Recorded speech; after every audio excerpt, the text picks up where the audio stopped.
ማነው በችግር ያልደረስክለት ቤቱን ጓዳውን ያልባረክለት እንኳን ተማጽነን አርግልን ተብለን ዝምታን መስማት ታውቅበታለ እኔም ለጊዮርጊስ ስለምትደርስ ፈረስ ዘንግን ጠርቼ አላፍርም ኪዳን ሰምቷል ዘላለም።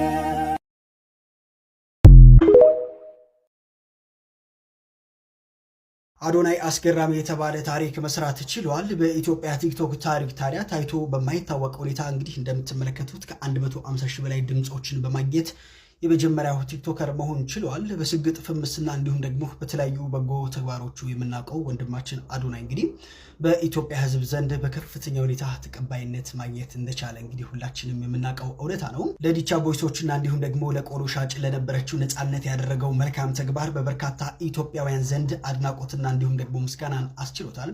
በነገራችን ላይ ዘንድሮ እንግዲህ አዶናይ በ4 ዘርፎች ነው የማሸነፍ ከፍተኛ ግምት የተሰጠው። እናንተስ ስለ አዶናይ ምን ትላላችሁ? ሐሳባችሁን አጋሩ። ፎሎ ማድረጋችሁ እንዳትረሱ።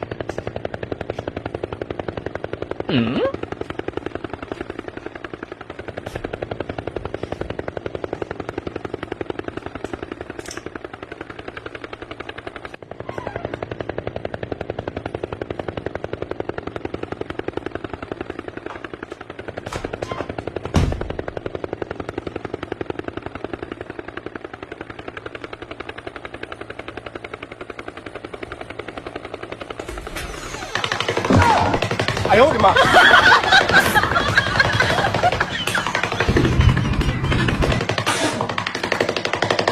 አንድ ሰው ወደ ሱቅህ መጥቶ የጫማና የካልሲ ዋጋ ቢጠይቅህ የትኛውን ዋጋ ነው ቀድመ መናገር ያለብህ? የካልሲውን ወይስ የጫማውን? ሮበርት ቻልዲኒ በጻፈው ኢንፍሉዌንስ በሚለው መጽሐፉ እንዲህ ይላል፣ ኦልዌይስ ፕሬዘንት ዘ ኤክስፔንሲቭ አይተም ፈርስት። ውዱን ዕቃ ቀድመ ሽጥለት። ምክንያቱም በኮንትራስት ፕሪንሲፕል መሰረት ጫማውን ለመግዛት ከተስማማ የካልሲውን ዋጋ ጨምረ ብትነግረው እንኳን አይታወቀው፣ በአንጻራዊነት ርካሽ መስሎ ነው የሚሰማው። ሳይኮሎጂስቶች ይህን ኮንትራስት ፕሪንሲፕል ብለው ይጠሩታል። አእምሯችን የነገሮችን ዋጋ የሚወስነው በማነጻጸር ነው። ለዛ ነው ለሽያጭ ሰራተኞች ስልጠና ሲሰጥ ቀድማችሁ ውድ ዋጋ ተናገሩ የሚባሉት። መጀመሪያ 10 ሺህ ብር ያለህን ዋጋ በኋላ በቃ እሺ በ8 ሺህ ሰደው ሲል የቀነሰልህ መስሎ እሺ ትላለህ። እውነታው ግን ምናልባት የዕቃው ዋጋ 5 ሺህ ብር ይሆናል። አደራ በነጋዴው አትፍረድ። ይህ የሰው ልጆች ተፈጥሮ ነው። ምክንያቱም መጀመሪያውን ዋጋውን 5 ሺህ ቢልህ ኖሮ አንተም እሺ ብለህ አትገዛውም ነበር፣ እንዲቀንስልህ ትጠብቃለህ። ስለዚህ ገዢ ከሆንክ ላለመሸወድ አንድ መፍትሄ አለ። ደንበኛ ነው ብለህ